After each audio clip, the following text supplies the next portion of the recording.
Hey, Vortex here and welcome to my review of the KZ EDX Ultra. So it's the third EDX model. And yes, they do look very similar to the EDX Pros. And as usual, full disclaimers, this actually sent it to me by KZ to review, so thank you very much. I was not paid to this video and all thoughts and opinions are my own. And one of my next videos after this will be the CCA Plus. So yeah, let's just get into it. So they've got like a black and kind of gold finish. So very, again looks very similar to the EDX Pro, the previous model. It is tuned a bit different though. Obviously 10mm gold double magnet circuit dynamic unit. Let the earphones perform delicate music vitality. Exactly. Nothing really there. Mine is the no mic version. And obviously I've been using this as well. So specs. Very similar to the CRA Plus, but 3.5 as usual. As I think KZ will never do balanced, but 0.75, 28 to 40 kHz, so it's quite obviously big range. Impedance 23.5 and sensitivity is 111. I no issue pairing these. And again, here is this CRA Plus, which is a future video. If you look at the specs, they are very similar. The sensitivity is basically less than 1 dB off. So yeah, so next video, one of the next videos you'll see that. Let's see what you get. Oh yeah, an empty box, but obviously I've been using them, so here they are. Yeah, so nothing to say really. Obviously I'll talk about this further on. Obviously the normal kind of connector, and that's it. Not really keen on that kind of gold disc there. It looks a little bit cheap. Build quality seems fine. It's the normal KZ. I've never had any issues with build quality. Yeah, so that's them. And here you get the normal kind of accessories. So you obviously get a cable, tips, you know, a bit of paperwork. And yeah, so normal paperwork there. Tips, you get small and large. Mediums always come fitted. And let's see what kind of cable we get, because sometimes it can be a mixture of I think two. Let's have a look. So it's the kind of more silver kind of white one. You've seen these before. These cables are much better than they used to be. Right angle connector, which is always good, and obviously this is the no mic version again, which is I prefer, because I think the cable has less resistance and it's just another thing. Well, one thing less thing to go wrong. So that's pretty much it. So obviously I've spent some time with these already, and yeah, so into the review. So yeah, so back to my review part of the KZ EDX Ultra. It's very confusing not to say Pro because that was the previous one. So let's get into like the aesthetics really. You can see it looks kind of cheap, but build quality is always kind of fine with KZ and CCA models.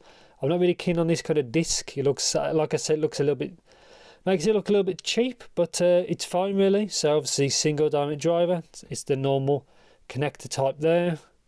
Take this off, little lip on the nozzle. It's all kind of standard KZ, which is fine for the price, because this is, I'm sure this is under $20, so it's not they're not very expensive. So yeah, all good. And comfort as well was no issues. They've used this shell design a few times and I have no problems with it. And it's better than the ones that have that, like the fin that sticks out. These doesn't have that. So yeah, so let's just get on to yeah, just get the tonality of it. I thought the tonality to this was very good. It can sound, I think, a little unnatural, which I think is due to the upper treble, which is elevated, but obviously I'll get into the sound bit in a bit. But yeah, it's pretty good. It's not the best I've heard, but yeah, it's on the whole, it's not bad at all. Again, it beats having hybrids. Single DDs are typically the best for the kind of natural sound kind of reproduction. But yeah, I was quite happy with it. Isolation on these was okay. I didn't really try any noisy situations, but they're never perfect because it's a DD, so it has to breathe. It's only normally like full armature units will have to get, you know, they can block out the noise. Yeah, so look, so You can see it in here in the nozzle. Maybe that helps with the tuning. Get a bit closer. See there.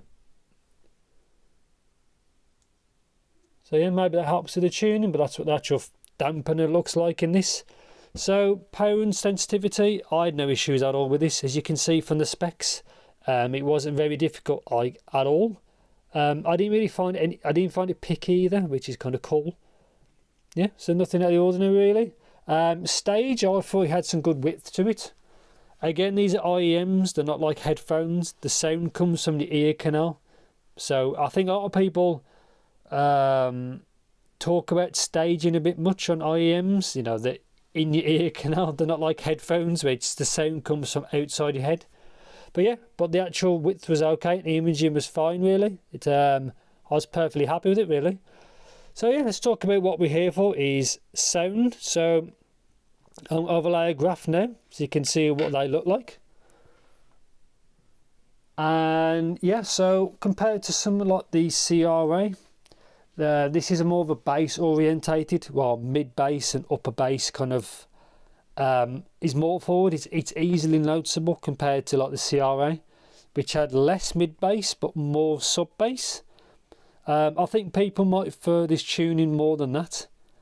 But yeah, these are fun headphones, fun earphones is probably the best way to say.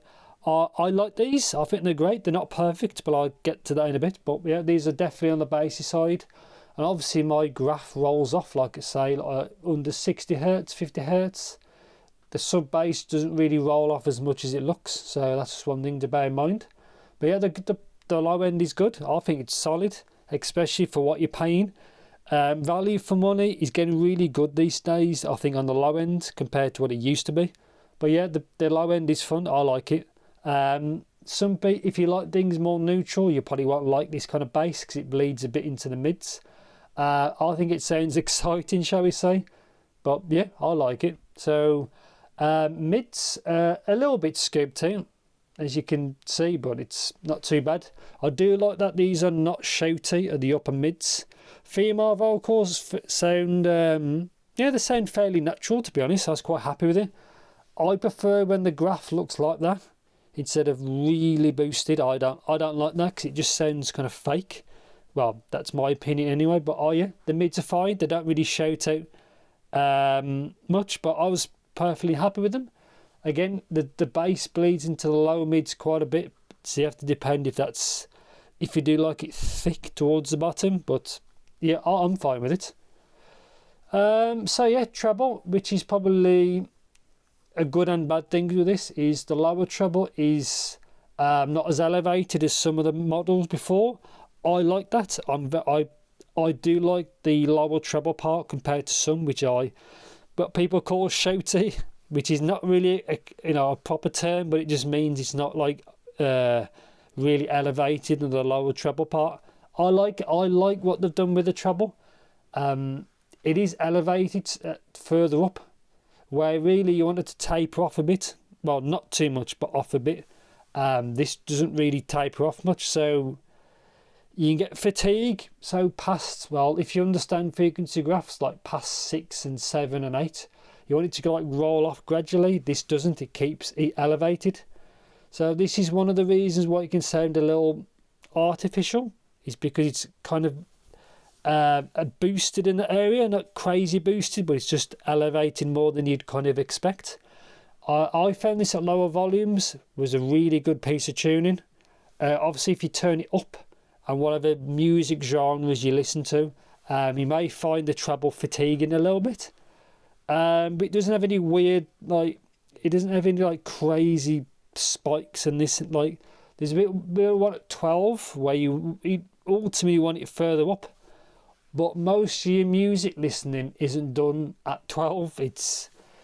Humans tend to pick up a lot from 1K to about 6.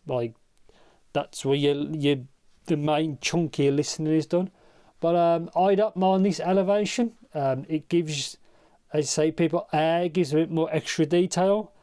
It depends on, again, your genres and what you're listening to and your use case, but I was quite happy with them. Again, the value for money for single dynamic drivers is much better than it used to be. and I do like what they've done. Again, it can sound a little bit off, but I'm quite happy with it. It is elevated, but I didn't find it really distracting. It was a bit there, but it all depends on your use case. So yeah, I was quite happy with it. It's a bit, it might be a bit boosted for some people, but it is what it is. The CRA Plus is kind of similar, but I'll get to that video soon as well. So yeah, so conclusion of these, do I like them? Yes, not really keen on this kind of cheapo kind of looking styling. I think they should keep it a bit more simple, but it is what it is. So negatives, the look. 2 is maybe the treble, the upper treble, maybe a bit boosted for some. I can understand why they've done that. It stops things rolling off, gives you detail. The lower volume, I had no issues at all with these. They're quite exciting earphones, and I do like that they're not boosting the lower treble, the presence region, so I'm quite happy with it. Not much to say really. The build quality is fine. It comes with the normal kind of Starline. You can catch it on camera. I don't think you can. Sorry, these don't have the Starline tips. The CR8 Plus has the Starline tips. I'm fine really. They do what they're supposed to do. I've always been kind of happy with KZ's tips. Not much to say really. No issues with the actual technical performance is good. Not much to say really. They do perform well for the price. CRA Plus are less so because they cost close to $30. These are a little bit cheaper. I don't think they're worth the extra money, but you'll see that when I get to that review. But yeah, these are not too bad at all. I like them. They're not perfect, but the value for money is good. I just wish they'd change the styling a bit. But I knew it shows with the fit.